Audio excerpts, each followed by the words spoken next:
Bonjour tout le monde, il y a quelques jours se tenait la 52e édition du Festival international de la bande dessinée d'Angoulême. À l'occasion, sur le stand de IMHO, j'ai pu rencontrer Claude Leblanc, l'auteur de deux romans, La Révolution Garo sorti il y a un an et Shotaro Ishinomori, Il était une fois le roi du manga. À l'occasion, je lui ai posé quelques questions et donc voici l'interview. Tout d'abord, peux-tu te présenter? Donc je suis Claude Leblanc, je suis journaliste au quotidien L'Opinion. Je suis en charge des questions asiatiques, donc c'est un peu sérieux, mais en même temps je suis le fondateur du magazine Zoom Japon, qui est un magazine qui a été créé en 2010, qui s'intéresse à l'univers du Japon dans toute sa diversité. Et puis en même temps je suis l'auteur de presque 25 ouvrages autour du Japon notamment. Et les plus récents se sont consacrés au manga, à l'univers du manga qui m'intéresse beaucoup. Le premier étant La Révolution Garo, 1945-2002, publié chez MHO. Et le plus récent est l'histoire de Ishinomori Shotaro, Il était une fois le roi du manga. Comment es-tu tombé dans la potion magique des mangas? Alors moi je suis tombé dans le manga pas du tout de la manière, j'allais dire, classique de la plupart des Français qui ont découvert le manga. Moi j'ai découvert le manga la première fois que je suis allé au Japon il y a 40 ans. Je suis allé dans une famille dans la campagne japonaise, donc je n'étais pas du tout en lien avec la grande ville de Tokyo et autres. J'étais dans le milieu des rizières et dans la famille où je vivais, il y avait le garçon de la famille qui avait quelques magazines de manga et notamment des magazines de Garo. Et sans tomber vraiment amoureux de Garo comme ça m'a beaucoup intrigué. Et quelques années après, quand je suis venu vivre au Japon pour travailler, je suis retombé tout à fait par hasard. J'avais peut-être un peu oublié ce qu'était Garo. Et au cours d'une promenade dans Tokyo, dans le quartier des librairies à Tokyo, je suis tombé sur Garo. Et là, j'ai regardé différemment le magazine. C'est un peu ma Madeleine de Proust en quelque sorte. Et en découvrant davantage ce magazine, j'ai compris à la fois le contenu, parce qu'à l'époque, quand je l'avais découvert la première fois, je ne parlais pas suffisamment japonais pour pouvoir vraiment savoir ce qu'il racontait, en dehors un peu du dessin, mais le texte avait aussi son importance. Et là, j'ai découvert qu'en fait, un magazine qui était un magazine à la fois d'un point de vue graphique et narratif tout à fait extraordinaire, parce qu'il apportait vraiment un regard sur la bande dessinée un peu nouveau pour moi, qui était très habitué jusqu'alors plutôt à la bande dessinée franco-belge, Tintin, Astérix, etc. Et puis surtout de découvrir que ce magazine était parfaitement ancré dans son époque et qu'en fin de compte on ne pouvait pas dissocier le développement de ce magazine et le développement du contenu de ce magazine sans comprendre l'histoire du Japon. Et en fait ça convenait parfaitement à mon envie de découvrir le Japon. Et donc Garo a été pour moi un des moyens à travers lequel j'ai pu découvrir le Japon dans lequel je vivais à ce moment-là. Comment est-ce que tu t'es approché par IMHO pour écrire le livre sur Garo? Alors c'est tout à fait le contraire, c'est moi qui ai approché IMHO. Il se trouve que j'avais depuis des années organisé des expositions autour du magazine Garo, parce que j'en possède toute la collection. Et donc à travers ces expositions, je me suis rendu compte au fil du temps que le public qui venait voir ces expositions était de plus en plus important, qui rajeunissait. Et donc il y avait un intérêt plus soutenu justement pour découvrir un petit peu les racines du manga. Parce que jusqu'alors on parlait souvent du manga et de ses racines à travers un personnage qui est Tezuka Osamu, donc le dieu du manga. Donc c'est vrai qu'il a joué un rôle très important, mais il n'est pas le seul à être important dans l'histoire du manga. Et l'univers Garo était évidemment très important. Et en 2022, à la Maison de la Culture du Japon à Paris, j'ai organisé l'exposition que j'ai organisée depuis de nombreuses années. Et là, en un mois, il y a eu 30 000 personnes qui sont venues voir l'exposition. Et plus de la moitié des personnes qui sont venues avaient moins de 20 ans. Et quand on m'a remis le livre d'or de l'exposition, il y avait beaucoup de messages qui disaient « mais pourquoi il n'y a pas de livre, pourquoi il n'y a pas de catalogue ?» etc. Et donc là, je me suis dit « c'est le moment ». Donc je suis allé voir IMHO, Benoît Morer, son directeur, je lui ai proposé de faire ce livre. Il m'a dit « banco ». Et on a publié le livre et ça a été un vrai succès puisque en un mois après sa publication, on était obligé de faire un deuxième tirage, ce qui était un peu étonnant pour un ouvrage comme celui-ci, un peu inattendu. Et donc du coup, moi j'appréciais le fait que IMHO est un éditeur qui publiait déjà des auteurs issus de l'univers de Garot, qui a une approche un peu patrimoniale des choses, qui regarde le contenu du manga, je veux dire, avec une approche un petit peu sociologique quelque part. Et donc ça me convenait parfaitement. Et donc du coup, je me suis dit, après le succès de Garot, c'était de faire quelque chose autour d'Ishinomori Shotaro. Et donc je lui ai dit l'année dernière à Angoulême, pendant je faisais les signatures de Garot, je lui ai dit, écoute, j'ai un autre projet, Ishinomori, est-ce que ça te tente? Et il m'a dit, banco.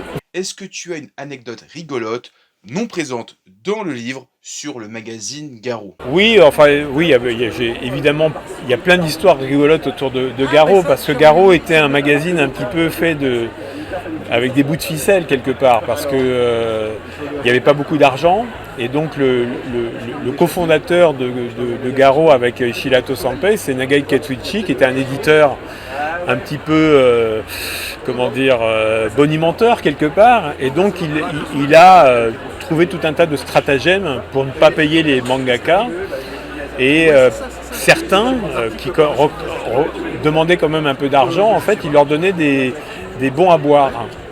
Donc il a offert notamment à Takita Yu, qui était un auteur qui a commencé à dessiner dans Garot à la fin des années 60, en 69, il lui offrait des bons à boire parce que c'était le seul moyen qu'il avait pour payer. Alors, ça, effectivement, c'est un épisode dans l'histoire de Garot, mais il y a beaucoup d'histoires comme ça où effectivement, pour pouvoir continuer à exister, et c'est d'ailleurs presque quelque chose d'extraordinaire d'avoir réussi à survivre à cette période, parce que Garot, à son apogée, c'était seulement 50 000 exemplaires, donc c'était pas grand-chose.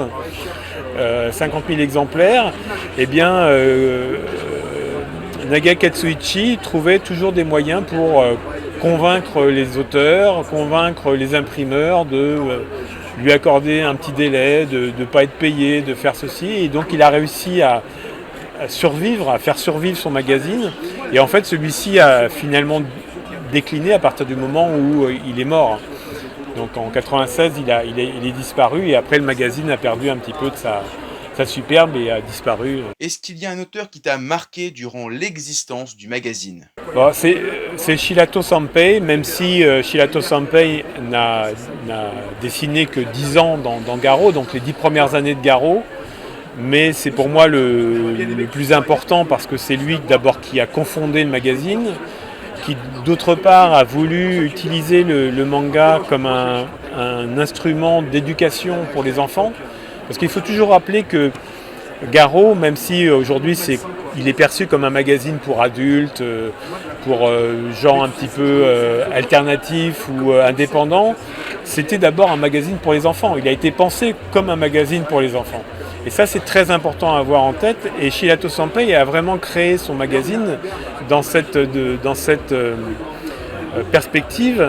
Et Kamuiden est une œuvre de ce point de vue-là extraordinaire, parce qu'il a vraiment ouvert des perspectives qui n'existaient pas auparavant. Donc pour moi, ça reste celui que je préfère, mais après, j'aime beaucoup Tsugeyoshi Haru, évidemment, j'aime beaucoup Sasaki Maki, j'aime beaucoup Takita Yu, Hayashi Seiichi sont des gens que j'aime beaucoup. Anzai aussi est quelqu'un que j'apprécie énormément, mais Shirato Sanpei est pour moi fondamental. Et pour finir, ton titre préféré ou un titre que tu recommandes à lire? Non, je vais pas aller chez IMHO, mais je vais rester dans l'univers Garot.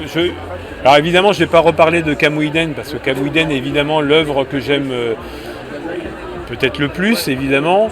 Mais il y a une autre œuvre qui est un peu moins connue, qui a été traduite en français, qui sont les histoires extraordinaires du quartier de Terajima, de Takita Yu, qui a été publiée en France un petit peu de manière confidentielle, mais quand même chez un éditeur qui ne publiait pas de manga, qui sont les éditions du Seuil, qui s'étaient lancées dans les années 2000 dans le manga, de manière un petit peu au débeauté. Ils avaient publié quelques auteurs et ils avaient publié notamment donc Takitayu et ces histoires extraordinaires du quartier de Terejima que moi j'aime beaucoup. Je trouve que c'est un univers que j'aime beaucoup parce que ça décrit un peu le Japon des années 30, en fait la jeunesse de Takitayu, le côté très populaire du Japon et moi j'ai un attachement très particulier à ce Japon-là. J'aime beaucoup le Japon populaire, le côté non technologique qu'on veut nous survendre très souvent, tradition et modernité. Moi, j'aime pas ce côté tradition et modernité. J'aime le Japon authentique, d'une certaine façon, où il y a la simplicité au rendez-vous. Et dans cette série-là, Takitayu avait justement, avec beaucoup d'humour, réussi à créer un univers qui était formidable. Et voilà, c'est l'œuvre que j'aime beaucoup, le plus. Maintenant, passons à Shotaro Ishinomori. Comment as-tu découvert ce mangaka? Alors, je ne sais pas exactement quand, précisément, j'ai découvert Ishinomori Shotaro. Je pense que je l'ai découvert à force d'aller au Japon et d'aller essentiellement dans sa région natale, qui est la préfecture de Miyagi, au nord-est du Japon, et notamment dans une ville qui s'appelle Ishinomaki, qui est une cité portuaire qu'on connaît mal évidemment en France, mais qui est très connue au Japon parce que malheureusement, elle a été touchée en 2011 par le terrible tsunami qui a fait des milliers de victimes. Et Ishinomaki était la ville la plus touchée par le tsunami. Et c'est la ville natale de Ishinomori. Et il se trouve là-bas un musée qui lui est consacré, qui a une forme un peu particulière. Et il a été sauvegardé malgré tout. Il n'a pas été détruit par la vague géante. Et donc ça a permis aux gens en fait, de trouver dans Ishinomori une espèce de repère dans la reconstruction. Et il se trouve que moi cette région-là, je connais beaucoup de gens avant de découvrir Ishinomori qui y vivaient. Certains d'entre eux malheureusement ont disparu au moment du tsunami. Mais j'ai gardé avec cette ville et cette région un attachement très fort. Et quand je me suis penché sur l'histoire du manga et à force de lire Ishinomori et de comprendre qu'il avait eu un rôle fondamental dans l'histoire du manga, j'ai voulu en fait, une fois que j'avais fait Garo, rendre hommage indirectement à cette région et en même temps rendre hommage à Ishinomori qui est un personnage très connu au Japon, méconnu chez nous, pas suffisamment connu chez nous, dont en fait on n'a pas vraiment compris l'importance fondamentale dans l'histoire du manga. Pour moi, il y a trois piliers dans l'histoire du manga. Il y a Tezuka Osamu, ça c'est forcé. Il y a l'univers Garo. Je ne sortirai pas un auteur parmi tous les auteurs Garo, mais je pense que l'univers Garo, l'esprit Garo était un de ces piliers-là. Et le troisième, c'est Ishinomori Shotaro, qui a été un petit peu entre les deux. Il y a une anecdote assez marrante d'ailleurs, autour d'Ishinomori, c'est que son premier livre, sa première série qui paraît sous forme de livre en 1963, qui s'appelle Telebi Kozo, qui est le petit gars de la télé, est publié par Celindo. Et Celindo, c'est l'éditeur de Garo. Voilà, donc il y a une espèce de lien qui n'a pas plus de sens que ça, mais qui m'a en fait un peu touché. Et donc qui faisait un peu une certaine jonction entre l'univers Garo que j'avais exploré dans le livre La Révolution Garo et avec ce que j'avais envie de faire autour de Ishinomori. Je suis un petit peu fan de Kamen Rider. Si toi aussi tu es fan de Tokusatsu, quel est ton Kamen Rider préféré? Je pense que c'est Kamen Rider Black que je préfère. Alors, ce qui est assez drôle, c'est que Kamen Rider Black, c'est le dernier que Ishinomori entreprend en 1987 et il a deux dimensions complètement différentes. Il y a la dimension manga qui est très noire, qui est extrêmement noire, qui présente un Kamen Rider un petit peu, pas sur le déclin, mais qui brasse du noir, c'est vraiment le cas de le dire, qui est en fait l'aboutissement, parce que Kamen Rider a été créé en 71 comme un défenseur de la nature. C'est ça qu'il faut avoir en tête et souvent on l'oublie parce qu'on se focalise uniquement sur le côté effets spéciaux, etc. Mais en fait, il a été créé pour défendre avant tout la nature. Et Kamen Rider Black, c'est justement l'aboutissement de la défaite de Kamen Rider quelque part. Parce qu'en fait, il arrive à battre ses adversaires, donc ça c'est une chose, mais il n'arrive pas à sauver la nature. Et la dernière image, le dernier dessin qui n'apparaît pas évidemment dans la série télévisée, c'est le héros qui est sur le flanc d'un navire qui est en train de sombrer, et le nom du navire c'est Nihon, Japon. Est-ce que tu as un titre préféré, ou en tout cas un titre que tu recommandes, de Shotaro Ishinomori? Alors traduit en français, Sabu Eiichi, qui je pense est une œuvre très intéressante d'un point de vue historique, parce que un public qui a envie de se plonger dans l'œuvre de Ishinomori pourra effectivement avoir l'idée que c'était un auteur qui avait une profondeur aussi et un sérieux dans l'approche de son œuvre, c'est-à-dire qu'il ne faisait pas uniquement du manga pour divertir les gens, mais il voulait leur apporter quelque chose de concret. Et Sabu Eiichi, de ce point de vue-là, est vraiment très intéressant parce qu'il a vraiment fait une grande recherche sur l'histoire de l'époque d'Edo. Et puis par ailleurs, ce qui est très intéressant, et je faisais tout à l'heure le lien avec sa région natale, mais dans Sabu Eiichi, les décors sont inspirés de sa région natale, parce que là où il est né, il y a encore des bâtiments qui sont de l'époque d'Edo, alors qu'ils n'existent plus pratiquement ailleurs. Et donc c'est là aussi très intéressant de ce point de vue-là. Et puis par ailleurs, c'est une œuvre au long cours, avec une possibilité de découvrir effectivement tout le talent en termes de dessin qu'avait Ishinomori. Donc pour moi c'est une œuvre vraiment très intéressante. Dernière question, c'est quoi la grande différence dans ton travail de recherche et d'écriture entre écrire sur un magazine et écrire sur un auteur? Au fond, c'est pas complètement différent, parce que bon, effectivement, l'histoire du magazine, on peut se dire que c'est juste un objet, mais au fond, derrière, ce sont des hommes.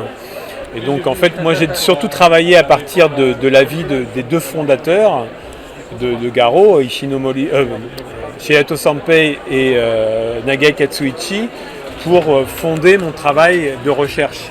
Donc j'ai commencé à travailler sur leur biographie d'une certaine façon pour comprendre ce qui les avait amenés à créer ce magazine. Et pour Ishinomori, évidemment c'est la même chose, c'est-à-dire que j'ai cherché à m'intéresser effectivement à son œuvre dans un premier temps, et à essayer de comprendre pourquoi il avait créé ces œuvres-là. Pourquoi il a fait Kamen Rider, pourquoi il a fait Cyborg 009, pourquoi il a écrit Sabu Eiichi, pourquoi il a commencé dans le shoujo.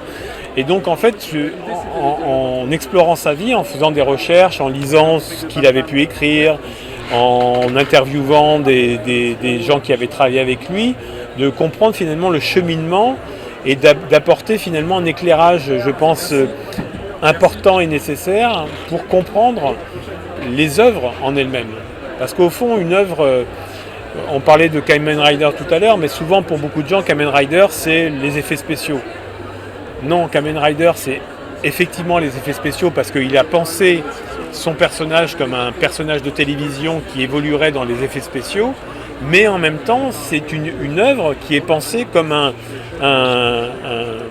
pamphlet pour la défense de la nature, à un moment où le Japon a vécu une décennie catastrophique en termes écologiques, et donc pour lui c'est l'aboutissement de dire aux Japonais, aux lecteurs, parce que ça s'adresse d'abord à un lecteur assez jeune, et aux téléspectateurs, de dire voyez ce qu'on a vécu, il faut continuer à se battre pour défendre la nature.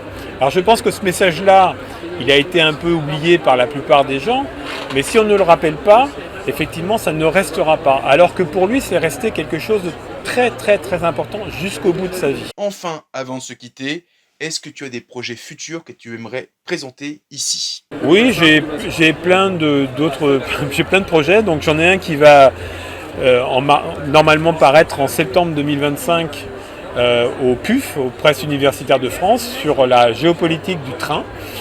Donc ça n'a rien à voir avec l'univers du manga. Mais c'est une autre de mes passions, et je m'intéresse beaucoup à la géopolitique, et j'enseigne à l'université de Lille dans des cours de géopolitique. Et puis ensuite, en termes dans l'univers du manga, je travaille sur 2 biographies à venir. Alors j'ai pas encore de date parce que ça demande un travail de recherche, etc. assez conséquent. Une biographie de Shirato Sanpei que j'avais un peu entamé avec le livre sur Garo, mais qui n'est pas allé jusqu'au bout évidemment.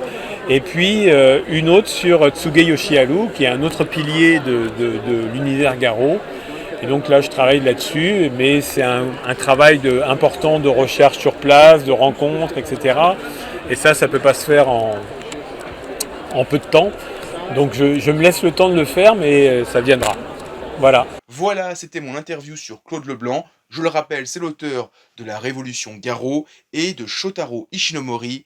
Et il était une fois le roi du manga.